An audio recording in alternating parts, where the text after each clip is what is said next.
El alcalde de Segorbe, Rafael Calvo, ve intereses privados y políticos en la querella presentada por un vecino y que ha derivado en su imputación y la del conjunto del gobierno local por un presunto delito de prevaricación y desobediencia a la autoridad judicial. A raíz de esta querella interpuesta por el vecino y miembro de Alternativa Republicana, Francisco Pérez Ardit, el juzgado de instrucción número 1 de Segorbe investiga si el alcalde y los 7 edilers del gobierno municipal, entre ellos el vicepresidente de la Diputación, Miguel Barrachina, han cometido delito. Intereses políticos porque nadie nos podemos evitar que este señor estaba en la vía del contencioso y antes de que la vía del recurso ante el contencioso administrativo se hubiera resuelto, se ha ido a la vía penal, a la vía del juzgado de Segorbe, con la intención clara de utilizar esta noticia para desprestigiar y de alguna forma deteriorar la imagen del alcalde y de los 7 concejales del Partido Popular. Y decimos que hay intereses políticos también porque este señor nadie se puede evitar, nadie lo puede obviar, de que pertenece a la ejecutiva de Alternativa Republicana, que ha sido candidato en diversas ocasiones y que realmente fue candidato en las últimas elecciones municipales. En una rueda de prensa, Rafael Calvo sostuvo que Pérez Ardit presentó recurso contra la aprobación de la ordenanza de festejos taurinos en relación con el montaje de entablados por su interés en que se le asignara el derecho de montador del entablado ubicado delante de una casa de su propiedad en la plaza de la Cueva Santa. En la actualidad mantiene además un litigio contra los montadores de la estructura y le reclama unos derechos que según él le pertenecen. Cuando la presentó, se había aprobado por consenso íntegra esta ordenanza, que luego fue modificada por el Tribunal Superior de Justicia, y a partir de ahí, este señor lo presenta como consecuencia de que él había solicitado que el entablado que tiene delante de su casa, en la Plaza de la Cueva Santa, número 17, el derecho que según él tenía de montaje de este entablado. En aquel momento el ayuntamiento le contestó que no tenía ningún derecho, ya que no apoyaba ese entablado en su fachada y que por lo tanto el derecho le asistía a los montadores tradicionales que venían realizando. Situación que él entabló 2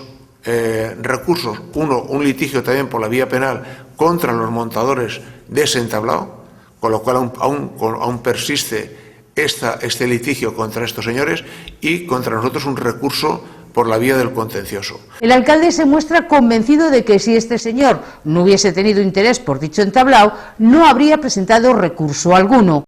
Estamos convencidos de que si este señor, el ayuntamiento, le hubiera dado el derecho de montar ese entablado, a estas horas no estaríamos hablando de nada porque no hubiera planteado ningún recurso. Pero defendiendo su interés particular, pues ha iniciado estos 2 procedimientos que siguen en la actualidad vivos judicialmente. Según ha apuntado, Pérez Ardit es miembro de la ejecutiva de Alternativa Republicana y ha sido candidato por esta formación política en las pasadas elecciones municipales. En ese sentido, Calvo señala que el concejal republicano Nicolás Hervás votó en el año 2004 a favor de la ordenanza y tras la incorporación de Pérez Ardit al Partido Republicano cambió su voto y apoyó las propuestas de este como correa de transmisión política para defender los intereses privados de su amigo. Además de ello, hay que decir que el concejal republicano, el señor Nicolás Hervás, que había votado a favor de esta ordenanza, digamos, en su principio, una vez este señor entra en el Partido Republicano, cambia su voto y se pone a apoyar los intereses privados del señor Pérez Ardit como una correa de transmisión entre este señor y el ayuntamiento para ir en contra. Pero aún más, nos podíamos preguntar, ¿y los socialistas que a través en su momento del concejal que fue Francisco Aguilar consensuó con el Partido Popular todo el texto de esta ordenanza que ha sido modificada? ¿Qué es lo que han hecho? pues tenemos que decir que hasta el inicio de esta legislatura votar a favor con el Partido Popular del Ayuntamiento y en contra del señor Pérez Ardid, hasta la llegada del actual portavoz, el señor Miguel Ángel Guillén, que automáticamente se puso de parte del señor Pérez Ardid a defender sus intereses privados y en contra de lo que habían aprobado sus anteriores compañeros a lo largo de la legislatura anterior. El alcalde rechaza las acusaciones contra su persona porque para que se dé una prevaricación debe haber dolo, intención deliberada de adoptar un acuerdo contrario a ley y no existe dolo en la actuación de los concejales. Del mismo modo defiende que los acuerdos adoptados por los concejales del Partido Popular han contado siempre con el asesoramiento jurídico del secretario del Ayuntamiento, quien emitió informe con las modificaciones que debían incluirse en la ordenanza para cumplir lo indicado por el Tribunal Superior de Justicia valenciano en sentencias anteriores sobre el asunto. Nosotros no hemos cometido ninguna prevaricación porque siempre el acuerdo que hemos tomado lo hemos hecho en base a los informes técnicos del secretario del Ayuntamiento. Informes técnicos que constan en el expediente y además testimonio directo que el propio secretario dio a conocer en el Pleno, donde a pregunta mía, donde yo le pregunté al señor secretario si estábamos dando por cumplimiento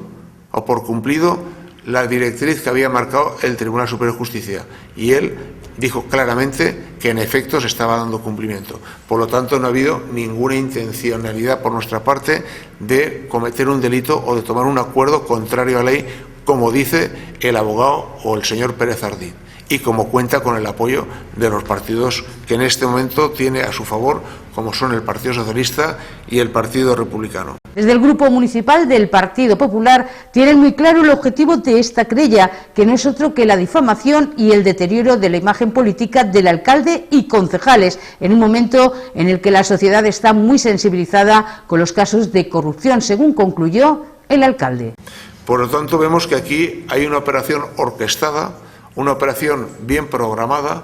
para buscar en un momento como el que estamos, donde la palabra imputado, como decía al principio, se relaciona con personas que tienen actos punibles, actos de corrupción, e intentar meter en el mismo saco al alcalde y a los concejales del Partido Popular en el Ayuntamiento de Segovia. Nada más lejos de esto vamos ni a permitir ni, lógicamente, a admitir. ¿Por qué? Pues porque es falso lo que se nos acusa y, lógicamente, nos vamos a defender dentro de los cauces legales que la ley nos permite. Vamos a colaborar con la justicia porque realmente tenemos interés en que esto se esclarezca hasta el final. Y vamos a aportar toda la documentación necesaria y, además de ello, vamos a aportar nuestra declaración. El Ayuntamiento de Navajas es el cuarto ayuntamiento de España más endeudado, con 5,5 millones de euros, lo que supone que cada uno de sus 798 habitantes adeuda casi 7.000 euros por la nefasta gestión del exalcalde José Vicente Torres y su equipo. Así lo recordó el portavoz socialista en Navajas, Vicente Almiñana, en el pleno extraordinario que se celebró en el Ayuntamiento para elegir a Cristina Villalba como nueva alcaldesa en sustitución de Torres, quien dimitió tras quebrantar una condena que le impedía ejercer como cargo público y las denuncias socialistas sobre un posible delito de falsedad documental ante el Síndic de Cuentas. Sacar a Navajas de esta delicada situación es uno de los objetivos que se viene marcando el Grupo Municipal Socialista, quien insiste en un pacto para salir de la ruina económica que hoy es el pueblo. Durante su intervención en el Pleno, Almiñana instó a la nueva alcaldesa a dejar atrás el despilfarro, la opacidad y la caótica gestión del dinero de los vecinos de Navajas que ha realizado el Partido Popular hasta la fecha y dar un paso al frente y mirando al futuro. En esta línea, los socialistas de Navajas apuestan por abrir una nueva etapa en la que se cuente con la participación de los ciudadanos y los grupos de la oposición. Almiñana dijo además que es absolutamente necesario que la transparencia se implante en el consistorio. El Partido Socialista de Navajas reiteró la importancia de realizar una auditoría de las cuentas municipales para saber la situación económica real de las arcas municipales. El trabajo a realizar es ingente y urgente, señaló Almiñana, y por ello reiteran su firme voluntad de colaborar y trabajar por Navajas. Almiñana entregó la semana pasada un informe con las medidas urgentes a adoptar para sanear las cuentas del consistorio y evitar que se siga hipotecando el futuro de Navajas y de los jóvenes, y pide a Villalba que abandone la línea que su partido ha seguido hasta la fecha y que ha derivado en una situación ruinosa del pueblo. Los socialistas tienen un proyecto para Navajas, trabajan pensando en las personas personas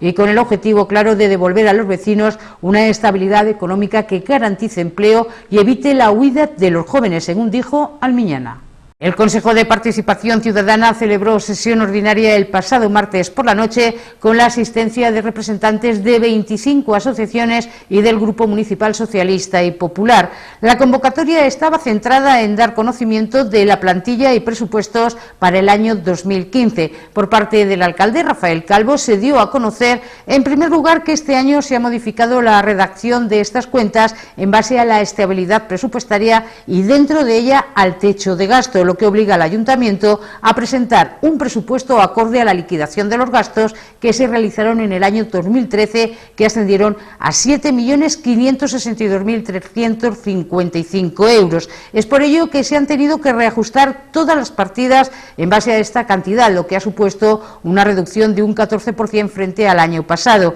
La plantilla sigue congelada en 121 trabajadores. Los representantes de las asociaciones no mostraron ninguna opinión en contra y dieron su conformidad a los presupuestos, que ascienden a 7.562.355 euros. Antes de pasar al turno de ruegos y preguntas, el alcalde quiso que todos los asistentes tuvieran conocimiento de manos de la parte implicada y no de terceros de la querella presentada contra los miembros del equipo de gobierno por el republicano Francisco Pérez Ardid por la aprobación de una ordenanza que regula el montaje de la Plaza de Toros. Calvo explicó el contenido de la querella y la trascendencia que ello supone, ante lo cual algunos de los representantes asistentes mostraron su disgusto y contrariedad, sugiriendo proponer la introducción de un nuevo punto en el orden del día, donde los representantes de las asociaciones pudiesen exponer su opinión sobre la situación judicial que está padeciendo el alcalde y los concejales del equipo de gobierno del Partido Popular. La propuesta sobre la inclusión o no de dicho punto fue aprobada por todos los presentes, exceptuando el representante del Centro Instructivo de Unión Republicana, y se acordó denominar el punto a tratar apoyo al equipo de gobierno en la defensa de la ordenanza de los festejos taurinos en el montaje de los entablados de la Plaza de Toros. Una vez incluido el punto, algunos de los representantes expresaron su malestar sobre el motivo de la querella interpuesta, ya que si se diera la razón al señor Pérez, se eliminaría la idiosincrasia de la plaza y se rompería la tradición de más de 200 años únicamente para que este señor se beneficie. Otros propusieron la recogida de firmas y otros mostraron su disconformidad en que solo una persona de Segorbe esté intentando cambiar la voluntad de miles, aprovechándose de una situación jurídica. Tras la deliberación era el turno de las votaciones. Las mismas se realizaron a mano alzada tras rechazar la propuesta realizada por el Grupo Socialista de que la misma fuera secreta, siendo el resultado el siguiente: 22 votos a favor, 2 abstenciones y un voto en contra realizado por el representante del Centro Instructivo de Unión Republicana, asociación integrada en Alternativa Republicana y a la que pertenece el querellante, por lo que quedó aprobado dicho punto dentro de la sesión ordinaria del Consejo de Participación Ciudadana. Se pasó al turno de ruegos y preguntas, donde se realizaron algunas preguntas que fueron respondidas por el alcalde, y no habiendo más asuntos que tratar, se levantó la sesión. Este viernes la Sala de Alcaldes del Ayuntamiento de Segorbe acogerá a las 8 de la tarde la presentación del libro Salud y PNL. PNL significa Programación Neurolingüística, del doctor segorbino José Pérez Martínez, toda una referencia en el mundo de sofrología caicediana. En el contenido del trabajo hay 3 niveles de lectura e información general sobre el funcionamiento del cuerpo humano, la influencia en nuestra salud o enfermedad del ambiente, comida, ejercicio físico, sueño o estrés. Para los que hayan leído ya este libro, ya que se encuentra en las librerías de Segorbe ya, o sepan un poco de PNL, ejercicios prácticos muy fáciles de hacer, y para los especialistas en PNL, ejercicios más profundos, y estos 2 últimos niveles pues van a despertar curiosidad a quien no conozca la PNL, según aseguraba el doctor segorbino José Pérez. Sus primeros años de médico los pasó trabajando en el servicio de urgencias en Segorbe, primero en los bajos de la maternidad y luego en el edificio a la entrada de la glorieta del antiguo centro de salud, y posteriormente médico en medicina general y gerencia en consulta privada desde 1986 hasta la actualidad. Al mismo tiempo, una intensa labor formativa en cuyo currículum destacan los máster en sofrología, programación neurolingüística, sofrología caicediana e hipnosis ericksoniana, además de numerosos cursos y actividades diversas. Hoy es director de la Escuela de Sofrología Caicediana de Castellón, cofundador y director del Centro Gaya de Medicina y Desarrollo Desarrollo Personal de Villarreal, miembro de la Sociedad Española de Medicina Ortopédica, de la Sociedad Española de Medicina Familiar y Comunitaria, de la Sociedad Española de Hipertensión Arterial, de la Sociedad Española de Medicina General, entre otros. Es una persona constantemente requerida como conferenciante en cursos o congresos. Las técnicas sofrológicas se fundamentan en la capacidad humana para descubrir y observar la propia consciencia a través de la percepción del cuerpo, la contemplación de la mente, la unión cuerpo-mente y el reconocimiento de las emociones. Ayuda a reforzar las actitudes positivas y los valores humanos en los ámbitos personal y profesional. Recuerda, esta tarde a las 8 de la tarde en la Sala de Alcaldes del Ayuntamiento de Segorbe. La Guardia Civil de Castellón desactivó el pasado día 1 de noviembre 2 granadas de mano de la Guerra Civil y procedió posteriormente a su destrucción controlada, según ha informado el Instituto Armado en un comunicado. Actuación que se inició a raíz de una llamada al cuartel de Viver, donde una persona informaba de que se había encontrado 2 granadas de mortero mientras se encontraba paseando por el paraje de la Fuente del término municipal de Benafer. Inmediatamente se desplazaron al lugar los especialistas en desactivación de explosivos. Cuando llegaron los agentes comprobaron que se trataba de 2 granadas de mortero italianas modelo Brixia. Los especialistas en desactivación de explosivos de la Guardia Civil procedieron a su destrucción controlada. El alumnado del taller de empleo Diputación 2014, que se está desarrollando en el Centro CEDES de Segorbe, ha elaborado un interesante vídeo promocional titulado Sonidos de la Naturaleza. Es una iniciativa más que forma parte del conjunto de acciones que desde este taller de empleo se están llevando a cabo para la promoción turística de los municipios del Alto Palancia, haciendo destacar para esta ocasión uno de los recursos turísticos de la comarca, como es el agua.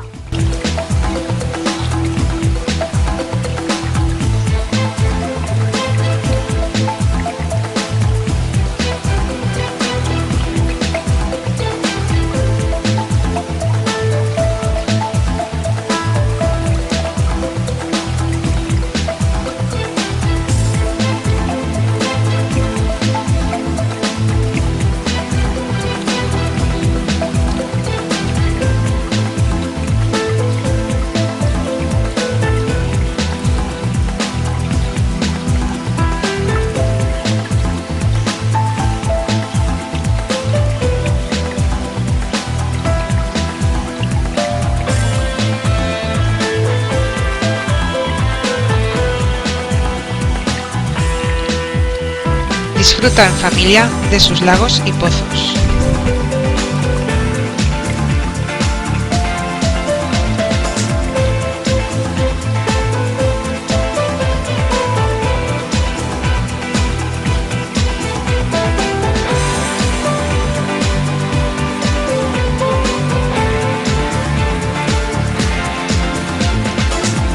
Sus fuentes y manantiales invitan al descanso.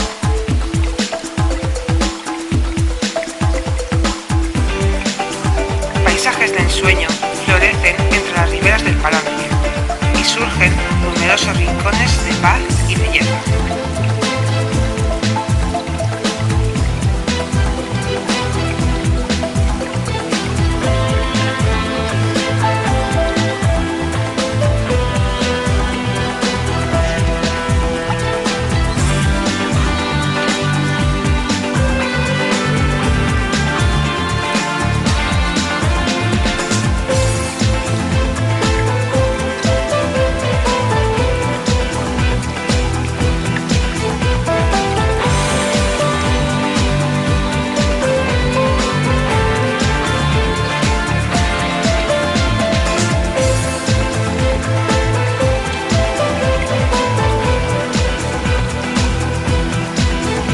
Palancia Mijares, una fuente inagotable de vida.